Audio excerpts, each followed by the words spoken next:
दोस्तों नमस्कार, चलिए देखते हैं ZEE5 का वीकली शो बहू बेटी और ZEE5, तुमसे कुछ बात करनी थी। जिसमें जान लेते हैं जी टीवी शोज की कहानियों को संक्षेप में।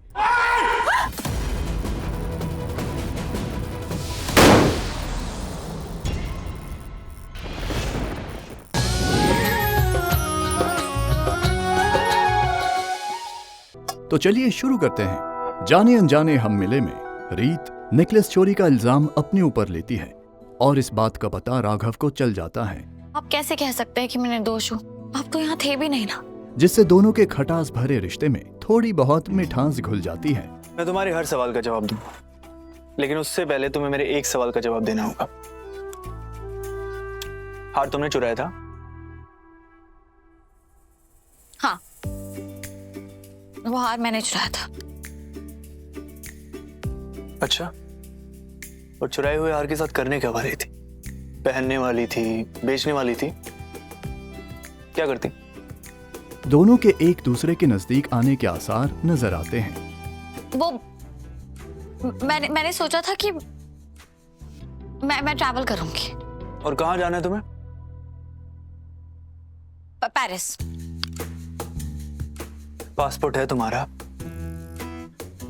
है, मतलब बन जाएगा। आपको पता नहीं है रिपोर्टर रीत चौधरी की कितनी पहचान है। बस कर दो रीत, मैं जानता हूं चोरी तुमने नहीं, उन्नति ने की है।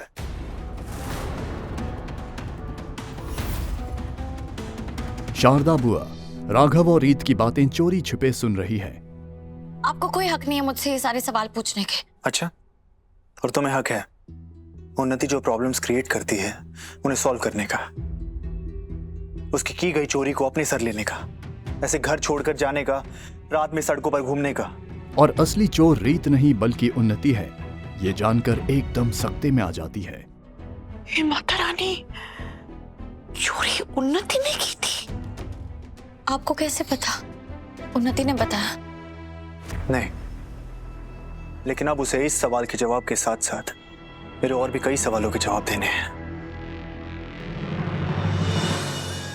वसुधा की कहानी में माधव और वसु के जीवन में काफी संघर्ष चल रहा है।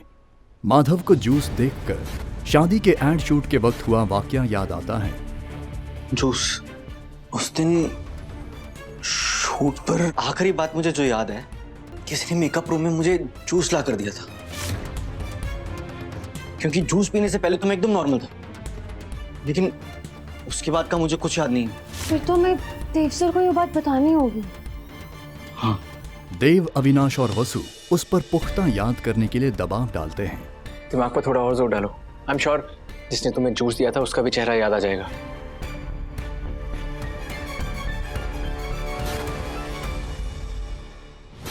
सच में कुछ याद नहीं आ रहा। वसुधा देवांश के साथ किए एड शूट के दौरान हुए सभी शादी रिचुअल्स को असल समझकर अब वो देवांश को अपना पति और चौहान खानदान की बहू मानने लगती है। वसुधा अपने देवी हुकुम की परंपरा को बरकरार रखते हुए व्रत रखने का भी मन बनाती है। सुमड़ी, कल चौथ की पूजा का व्रत है और ये व्रत देवी हुकुम और पूरे चौहान परिवार के लिए बहुत खास है। हमारा बहुत मन है कि मैं देव सर के लिए व्रत रखूं, क्योंकि पूरे विधि विधान से अब मैं चौहान परिवार की बहू हूं। अगर मैंने ये व्रत ना रखा तो हमारे सासरे की परंपरा टूट जाएगी ना। तो दूसरी ओर करिश्मा चंद्रिका सिंह चौहान के कहने पर पूजा पाठ करने का दिखावा करती है। सासू माँ, ये पूजा पाठ और व्रत वाले शौक अभी पूरे कर लीजिए, क्योंकि मेरे आने के बाद मैं सबसे पहले ये फालतू की चीजें बंद करवाऊंगी। सपने में भी मत सोचिएगा कि उस लूजर अविनाश के लिए मैं एक वक्त का खाना भी मिस करूंगी। कैसे मुझे तुम मिल गए की कहानी अब काफी इंटरेस्टिंग मोड पर है। The name is Ranveer. Ranveer Arora. Virat के गायब हो जाने के बाद उसके हमशक्ल रणवीर अरोरा ने अमृता और आहूजा परिवार के सदस्यों के दिल में संदेह उत्पन्न किया है। मानवी, पूरा का पूरा परिवार पागल है। कोई पैसे दे के रिश्ता जोड़ रहा है, कोई मुफ्त में, जिससे रणवीर अरोरा को हो रही परेशानियों को झेलना पड़ता है और वो उनसे काफी खफा भी होता है। No, you listen to me. अगर वो लड़की मेरे आसपास भी दिखी ना तो सबसे पहले तुम्हारे होटल को सू करूंगा, उसके बाद होटल को बंद करवा दूंगा मैं। मानवी रणवीर के गुस्से को काबू में रखने की कोशिश करती है। बेबी हैव अ ड्रिंक, ये पी लो, तुम्हें बेटर फील होगा। Come on, have it, you relax, come on, have a drink. तुम मुझे नहीं बताओगी कि मैं क्या करूंगा क्या नहीं करूंगा। करेक्ट?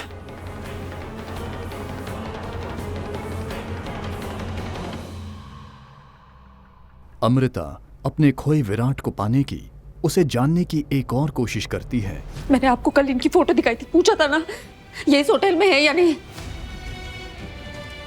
नहीं मैम, वो गलत फहमी हो गई थी। झूठ मत बोलो, मैंने अभी इस इंसान को यहाँ देखा है। मुझे रूम नंबर बताओ इनका। मैम, हम अपने गेस्ट की कोई भी पर्सनल डिटेल शेयर नहीं करते हैं, तो इनका रूम नंबर भी हम आपको नहीं बता पाएंगे।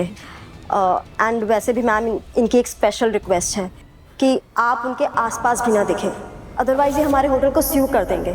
I hope you understand. Have a nice day. Hotel receptionist से रणवीर द्वारा दी गई चेतावनी को सुनकर अमृता के दिल को ठेस पहुंचती है। बेबस अमृता अपने ख्यालों में बसे विराट की यादों को याद करती है। जिस दिन सूरज पूरब की जगह पश्चिम से उगेगा, उस दिन विराट सिंह आहूजा तुमसे नाराज होगा।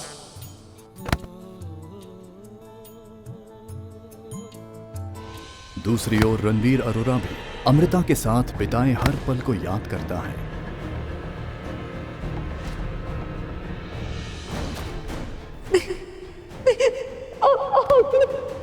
अब आगे मुझे पता था।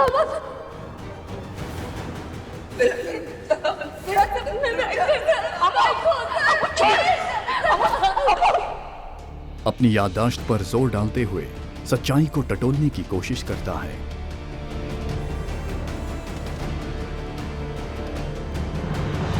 जमाई नंबर 1 धारावाहिक में नील और रिद्धि के विवाह से पहले अचानक रिद्धि अगवा होती है।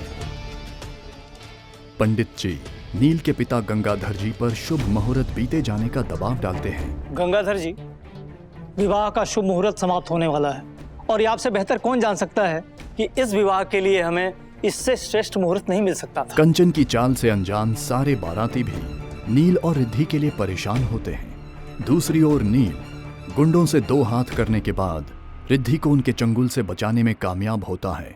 अब हमें चलना चाहिए। लेकिन तभी अचानक होश में आकर एक किडनैपर उन पर बंदूक तान देता है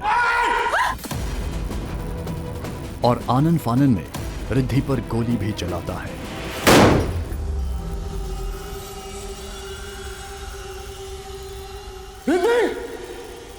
नील अपने हाथ को ढाल बनाकर रिद्धि को बचाता है और उस घाव से निकला खून का एक कतरा रिद्धि की मांग भर देता है।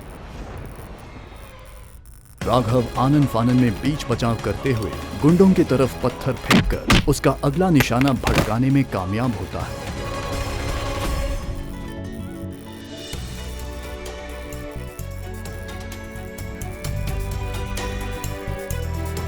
नील रिद्धि को बचाने में सफल होता है, पर नील इस गंभीर सिचुएशन में भी रिद्धि के गुस्से को उकसाता है और फिर दोनों की नोकझोंक शुरू हो जाती है। कितना खून बह रहा है। गोली बस छू के निकली,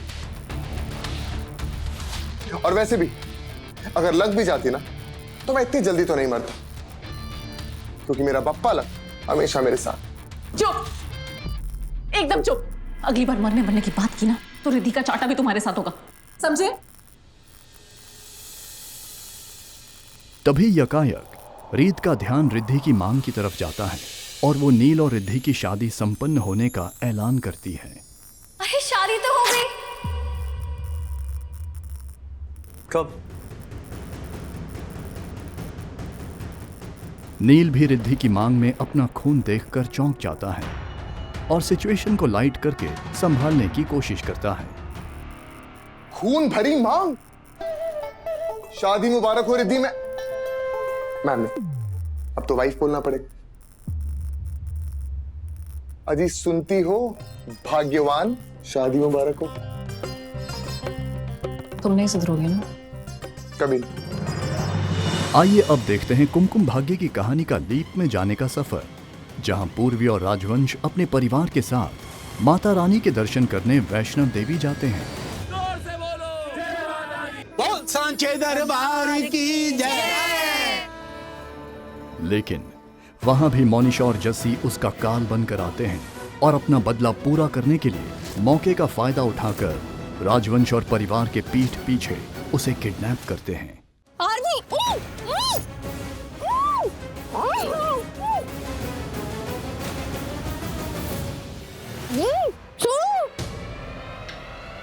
पूर्वी अपने आप को और पेट में पल रहे बच्चे को बचाने की कोशिश करती है। वो मोनिशा और जस्सी के चंगुल से बचकर भाग निकलती है। ये नहीं होने दूंगी, नहीं होने दूंगी। खड़े खड़े देख क्या रहे हो? पकड़ो उसको। तुम क्या पकड़ो से लगा रखा, हाथ में गन है, शूट हर डायमंड। तभी जस्सी उसे रोकने के लिए उस पर गोली चलाता है।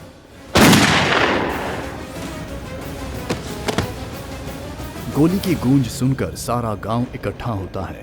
ये लोग कहां से आ गए? और गर्भवती पूर्वी को बचाने अपने साथ ले जाता है। ये तो पेट से है। और ये गोली की आवाज कहां से आई? प्लीज मेरे बच्चे को बचा लो, मुझे हॉस्पिटल लेके चलो प्लीज। अरे देख क्या रहे हो, जल्दी करो, हॉस्पिटल लेके चलो इन्हें। हाँ, उठाओ। आराम से। मोनिशा और जस्सी के हाथ से उनका शिकार छूट जाता है।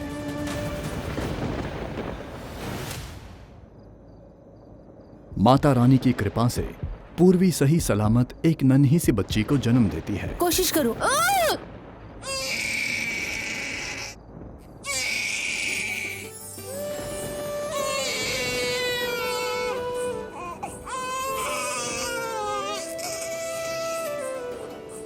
लक्ष्मी हुई है, लक्ष्मी।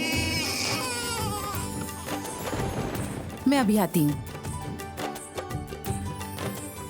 लेकिन पूर्वी की ये खुशी कुछ ही पलों के लिए सीमित होती है।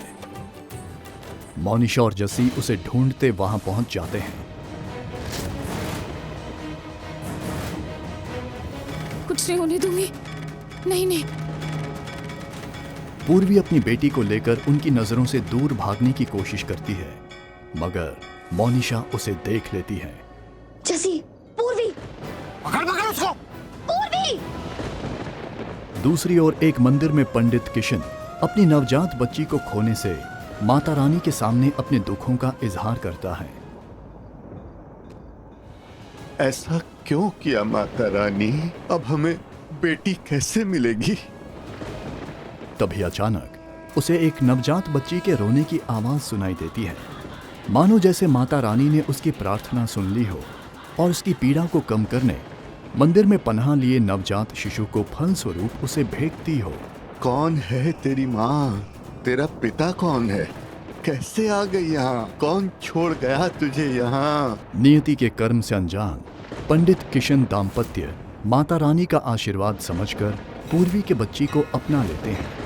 दूसरी ओर पूर्वी मोनिशा को अपने चाकू की नोक पर धरकर राजवंश को वीडियो कॉल के जरिए उसके पिता होने की खबर देती है।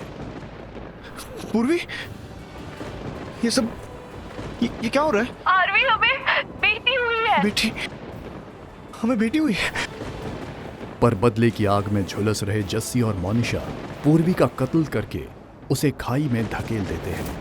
आरवी! नहीं!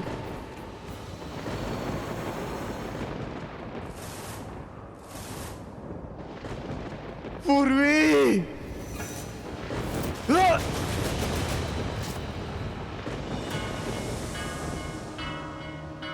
पंडित किशन अपनी पत्नी के साथ माता रानी के आशीर्वाद से मिली बच्ची का नामकरण करते हैं। ये है माता रानी के आशीर्वाद से भरा कुमकुम। ये लिखेगा मेरी बच्ची का भाग्य, सुनहरा भाग्य। और इसका नाम क्या होगा? इसका नाम? बहुत प्रार्थना के बाद मिली है ये बच्ची तुम्हें। आज से इसे सब बुलाएंगे प्रार्थना।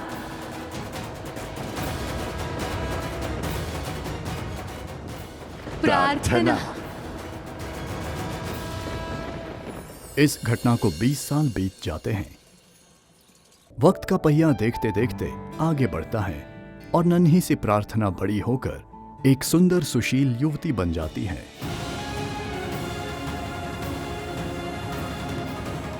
तो दोस्तों, कुमकुम भाग्य के इस नए पीढ़ी के एपिसोड्स के अलग अंदाज को देखना ना भूलें, सिर्फ ZEE5 पर, कभी भी कहीं भी, क्योंकि ZEE5 टीवी है आपका अपना टीवी।